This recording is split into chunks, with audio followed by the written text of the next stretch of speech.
Half a year she's held firm. Half a year she's observed death the way you observe a rhinoceros at the zoo.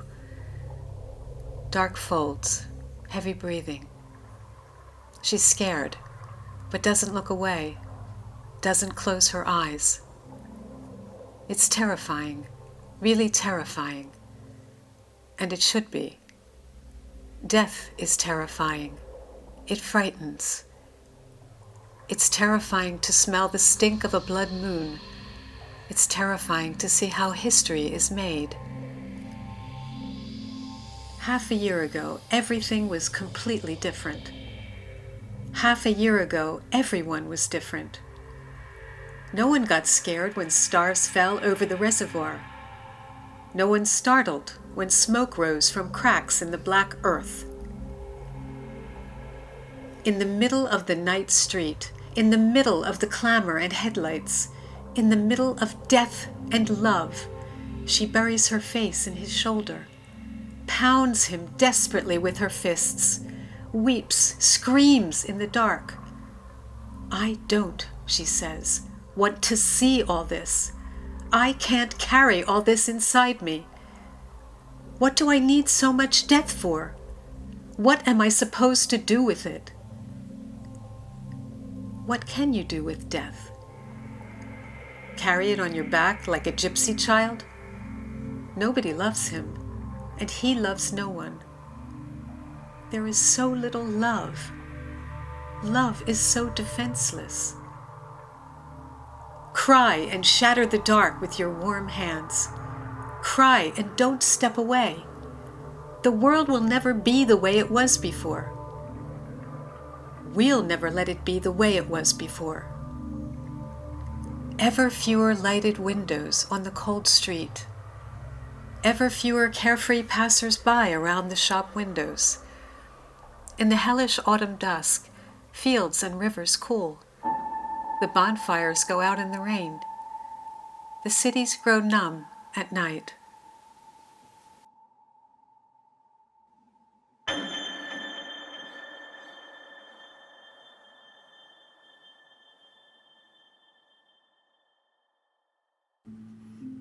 Sasha, a quiet alcoholic, esoteric poet, spent the whole summer in the city.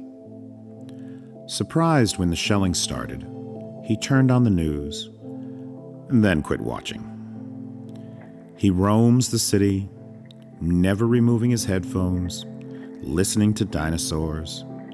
He runs into burnt-out cars and dismembered bodies. All of history, the world where we once lived, has left us the words and music of a few geniuses who tried and failed to warn us.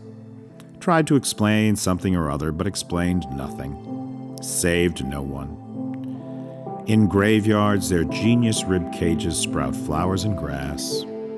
Nothing else will be left. Just the music, just the words, just a voice forcing us to love. You never have to turn this music off. Listen to outer space, your eyes shut tight. Think about whales in the night ocean. There's nothing else to hear, nothing else to see, nothing else to feel. Except the smell, of course. Except the smell of corpses.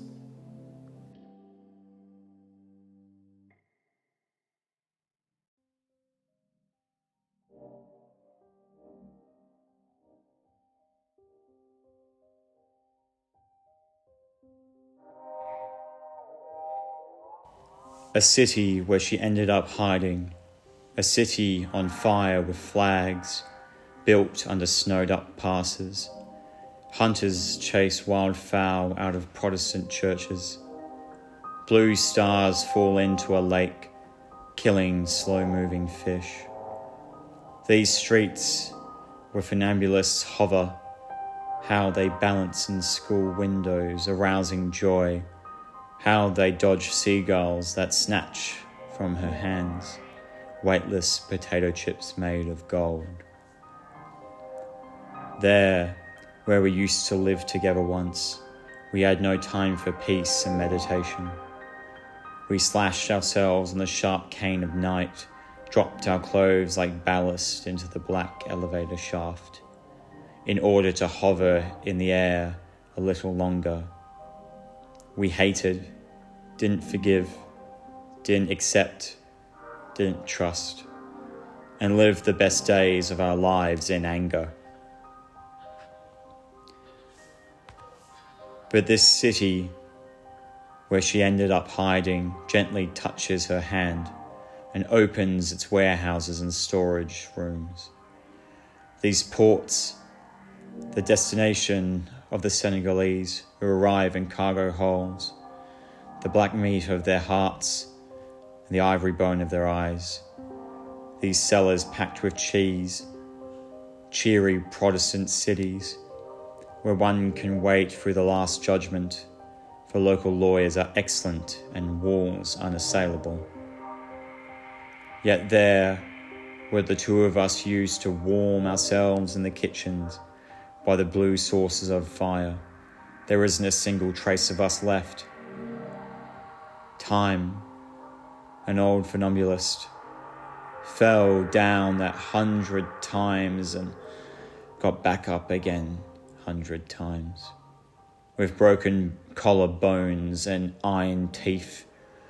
Time doesn't care which direction to run. It licks the wounds and returns to dancing with seagulls. But the city where she managed to hide in, how bright are its shirts and dresses, how smooth the skin of pilots and Chinese students, and this fresh mountain air like the taste of lips after exhausting kissing. She forgot nothing in the place she left. Not a single voice, not a single curse. Life is a jolly tug of war, with angels on one side and lawyers on the other. Lawyers outnumber, but their services are more costly.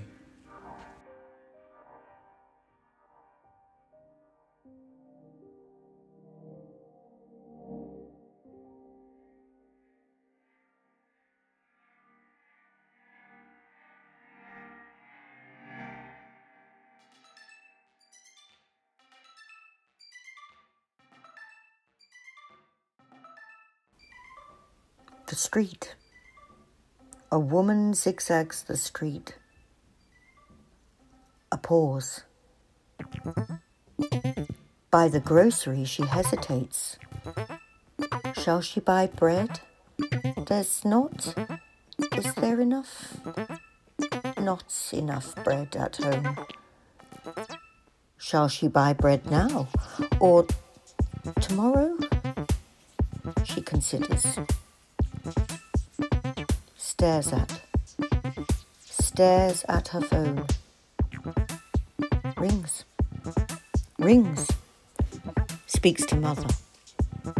Mother speaks abruptly. Without listening, she shouts. Shouts by the store window, at the store window, as if she is shouting at herself in the store window. Slaps the phone.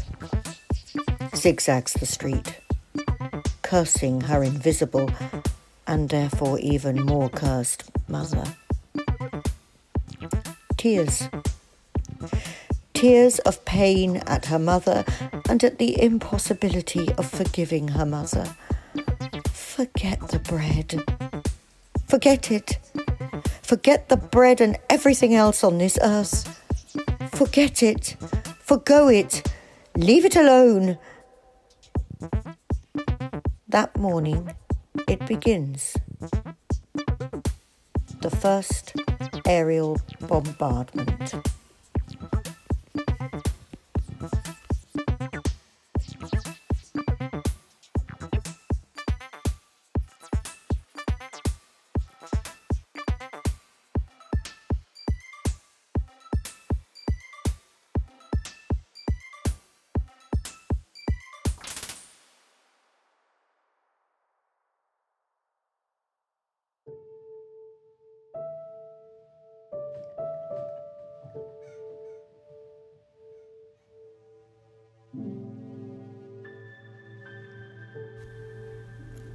sun, terrace, lots of green. A boy and a girl, probably students, sit at the table waiting for their order. Near them on the table, class notes, piles of papers. They probably dashed in here for lunch between classes and will run off soon. So grown up, so serious. What else? They probably ran their apartment, don't like to cook, eat wherever. They don't like to waste time in the kitchen. They don't like to waste time on insignificant things. Treat life like clothes. Try them on before you buy. Learn not to waste time on stupid things.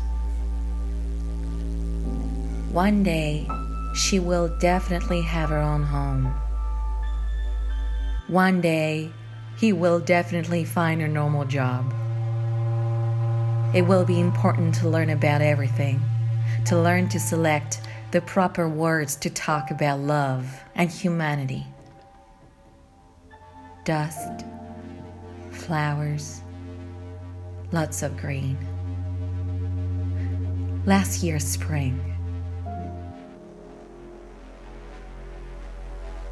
This is the only photo in which we're together, she says. I was angry at him. See, I'm looking away, not speaking with him. Then the war began. He went off to war. And that was that.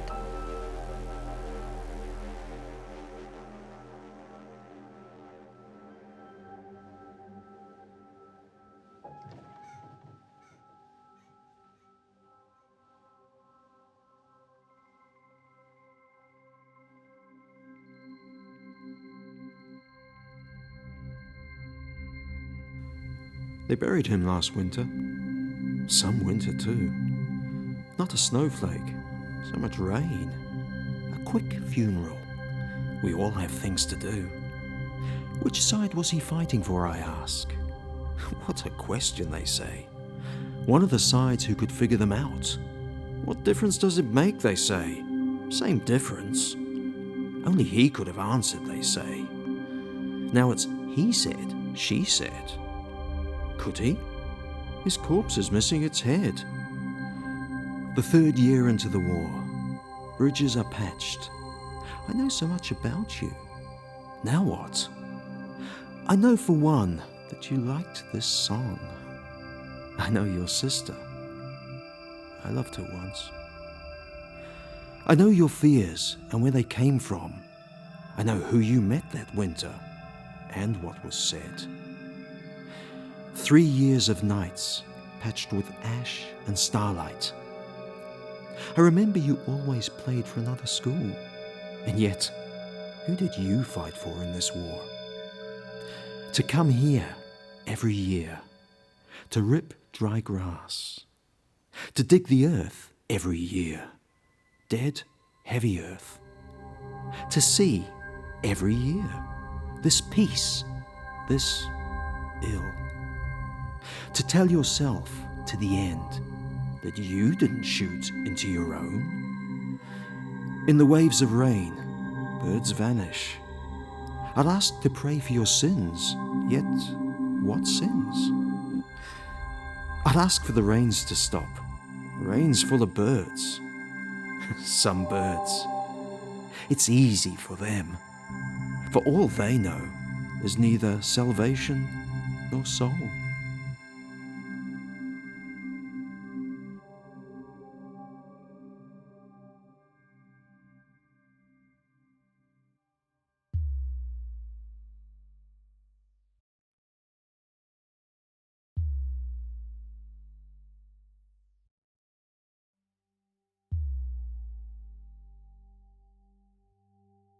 Andrei and Pavlo, Adventists, students.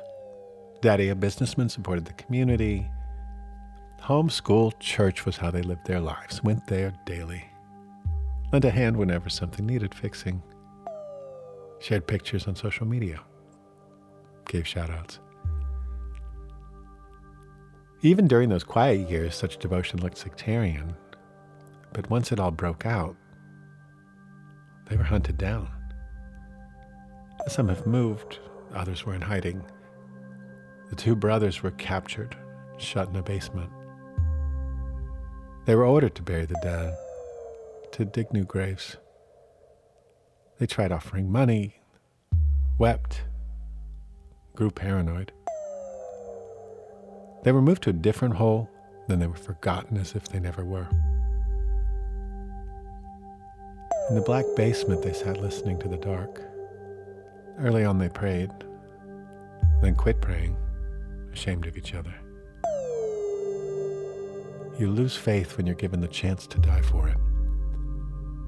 Who needs faith after they've seen the true ways of the world? Why believe in things that have lost all meaning? What about those saints with open stigmata on their bodies? What happened to those stigmata? Did they close by themselves like roses close at dusk? Or did they bleed, infected, burning under the bandages? Men with eyes blind from darkness came to the hospital for wound dressing, clenched their teeth when a nurse ripped off old bandages and young blood sickled onto the dark skin. They asked for painkillers. Something. Anything. But a pill doesn't exist for what hurts them. It simply doesn't.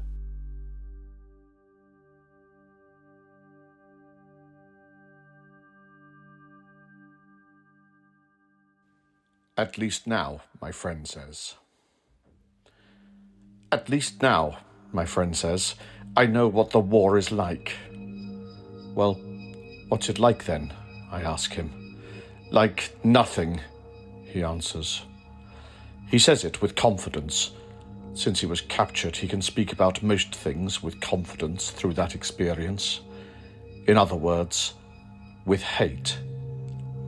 When he talks, better not to interrupt. He won't let your words in anyway. He's got his position, and that's that. He considers it the greatest honor to hold one's position in times of war, to deny the sun, to deny the currents of the ocean.